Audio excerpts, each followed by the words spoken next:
السلام علیکم ورحمۃ اللہ وبرکاتہ۔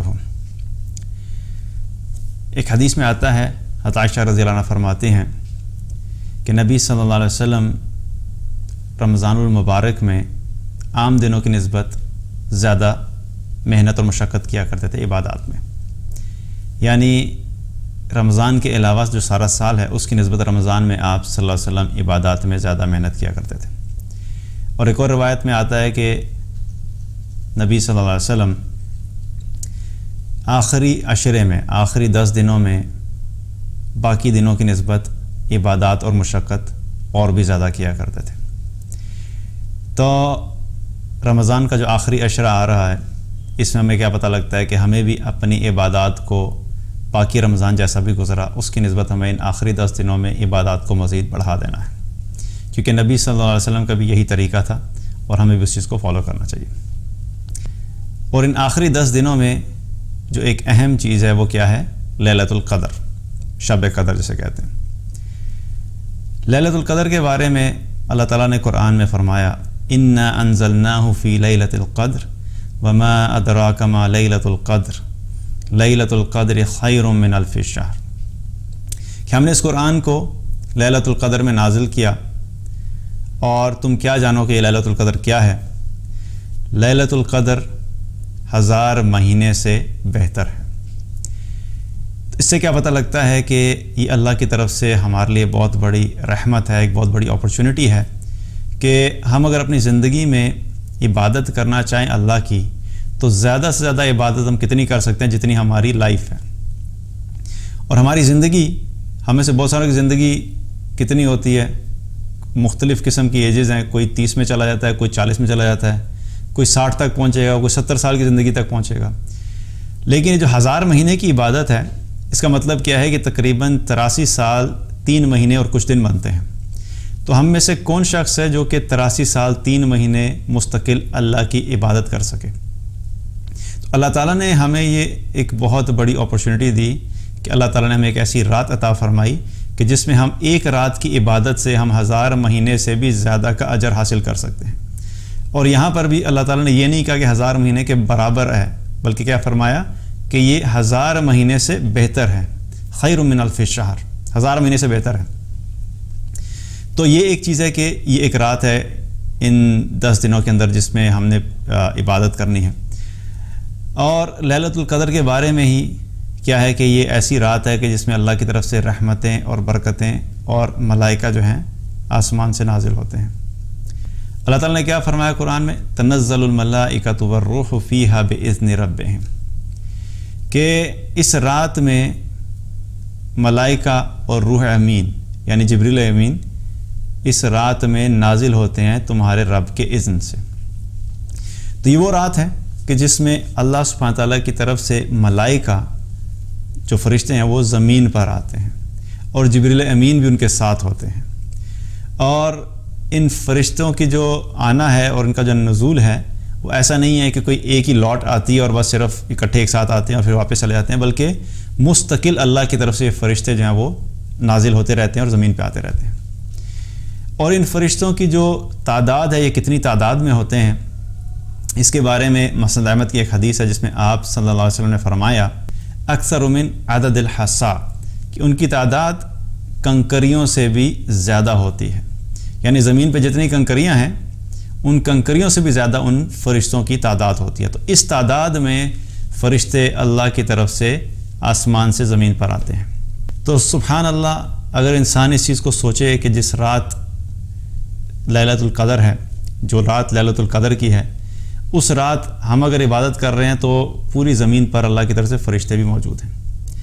اور اسی رات کے بارے میں آپ صلی اللہ علیہ وسلم نے ایک حدیث میں فرمایا کہ رمضان کے مہینے میں ایک رات ہے جو لیلۃ القدر ہے، جس شخص نے اس رات کو پا لیا تو اس نے بہت بڑی بھلائی کو پا لیا، اور جو شخص بھی اس رات سے محروم ہوا تو وہ کل خیر سے محروم ہو گیا، اور اس رات سے محروم صرف اور صرف بد نصیب ہی ہو سکتا ہے۔ اس سے کیا پتہ لگتا ہے کہ یہ ایسی رات ہے کہ جس کی خیر و برکت اتنی زیادہ ہے کہ جو شخص اس کو پا لے گا اس نے کل خیر کو پا لیا، اور جس شخص نے اس رات کو مس کر دیا، اس کی عبادت سے محروم ہو گیا، تو گویا وہ بہت بڑی خیر اور بھلائی سے محروم رہ گیا۔ اور اس رات کے بارے میں اب کیسے پتہ لگے گا کہ یہ رات ہے کب؟ اس کے بارے میں بھی نبی صلی اللہ علیہ وسلم نے مختلف احادیث میں ہمیں بتایا کہ اس رات کو کیسے تلاش کرنا ہے اور کہاں تلاش کرنا ہے۔ بخاری اور مسلم کی ایک روایت ہے جس میں نبی صلی اللہ علیہ وسلم نے فرمایا کہ شب قدر کو رمضان کی آخری 10 راتوں میں تلاش کرو۔ اور ایک اور روایت میں آتا ہے آپ صلی اللہ علیہ وسلم نے فرمایا کہ شب قدر کو رمضان کے آخری 10 راتوں کی تاک راتوں میں تلاش کرو۔ تو اس سے کیا پتہ لگتا ہے کہ یہ رات جو ہے آخری عشرے کی تاک راتوں میں سے کوئی ایک رات ہے، یعنی 21ویں کی رات یا 23ویں کی رات یا 25ویں کی رات یا 27ویں کی رات یا 29ویں کی رات، ان 5 راتوں میں سے کوئی ایک رات ہوتی ہے جو کہ شب قدر ہوتی ہے۔ اور اکثر ہمارے ہاں ایک ذہن پایا جاتا ہے اور ہم لوگ سمجھتے ہیں کہ یہ 27ویں کی رات ہے، حالانکہ 27ویں کی رات کے بارے میں کوئی فکس نہیں ہے۔ اسی لیے آپ صلی اللہ علیہ وسلم نے کیا بتایا کہ اس کو آخری عشرے کی تاک راتوں میں ڈھونڈو۔ اور اس لیے یہ بتانا امپورٹنٹ ہے کہ یہ نہ ہو کہ ہم 27ویں کی رات کو ہی شب قدر سمجھ کے اور ساری رات اس میں عبادت کر لیں اور پتہ لگے کہ شب قدر جو 25 کو گزر چکی ہے۔ اس لیے ہمیں ساری تاک راتوں میں کیا کرنا ہے؟ عبادت کرنی ہے کہ تاکہ جس رات میں بھی شب قدر ہو ہم لوگ ان لوگوں میں شامل ہوں کہ جو اس کی خیر و برکت کو حاصل کریں اور ہمارے نامہ اعمال میں 1000 مہینے سے زیادہ کی عبادت لکھی جائے۔ اسی طریقے سے ایک حدیث میں آتا ہے، صحیح بخاری کی روایت ہے، جس میں نبی صلی اللہ علیہ وسلم نے فرمایا من قام لیلۃ القدر ایمانا واحتسابا غفر له ما تقدم من ذنبہ، جس شخص نے بھی لیلۃ القدر میں، شب قدر میں ایمان اور ثواب کی نیت سے قیام کیا تو اس کی وجہ سے اللہ تعالیٰ اس کے پچھلے گناہوں کو معاف فرما دیتا ہے۔ تو اس رات کو عبادت کرنا اور قیام کرنا، اس کا ایک اور فائدہ کیا ہے کہ اس کی وجہ سے اللہ سبحانہ وتعالیٰ ہمارے پچھلے سارے گناہوں کو معاف کر دیتا ہے۔ جو بھی ہماری زندگی میں صغیرہ گناہ ہوتے ہیں اللہ تعالیٰ ان سب کو معاف فرما دیتا ہے۔ تو اس رات میں ہم نے کیا کرنا ہے کہ کثرت سے عبادت کرنی ہے، اللہ کے سامنے دعائیں کرنی ہیں، اور دعاؤں میں سے بھی ایک خاص دعا ہے جس کا زیادہ سے زیادہ اہتمام کرنا۔ حضرت عائشہ رضی اللہ عنہا فرماتی ہیں کہ میں نے نبی صلی اللہ علیہ وسلم سے پوچھا کہ اگر میں لیلۃ القدر کو پا لوں تو میں اس رات میں کیا دعا مانگوں؟ تو آپ صلی اللہ علیہ وسلم نے فرمایا کہ عائشہ اگر تم لیلۃ القدر کو پا لو تو تم یہ کلمات ادا کرو، یہ دعا مانگو، اللہم انک عفو تحب العفو فاعف عنی، یا اللہ تو بہت معاف کرنے والا ہے اور معاف کرنے کو پسند فرماتا ہے، بس تو مجھے بھی معاف فرما دے۔ تو یہ دعا ہے جس کو کثرت سے پڑھنا، اور اس کے ساتھ ساتھ اور بھی جو مغفرت کی دعائیں ہیں ان کا بھی اہتمام کرنا، رات کو قیام میں گزارنا، نوافل کا اہتمام کرنا، ذکر کا اہتمام کرنا، قرآن کی تلاوت کرنا، ان سب چیزوں پہ زیادہ زیادہ فوکس کرنا ہے۔ اور اس رات میں ایک بہت اہم چیز جو ہم نے کرنی ہے وہ کیا ہے کہ اپنے آپ کو ٹی وی سے دور رکھنا ہے، یا ایون اپنے سیل فون سے یا جو بھی آپ سوشل میڈیا کو یوز کرتے ہیں اس سے اپنے آپ کو دور رکھیے، کیونکہ یہ رات عبادت کی رات ہے۔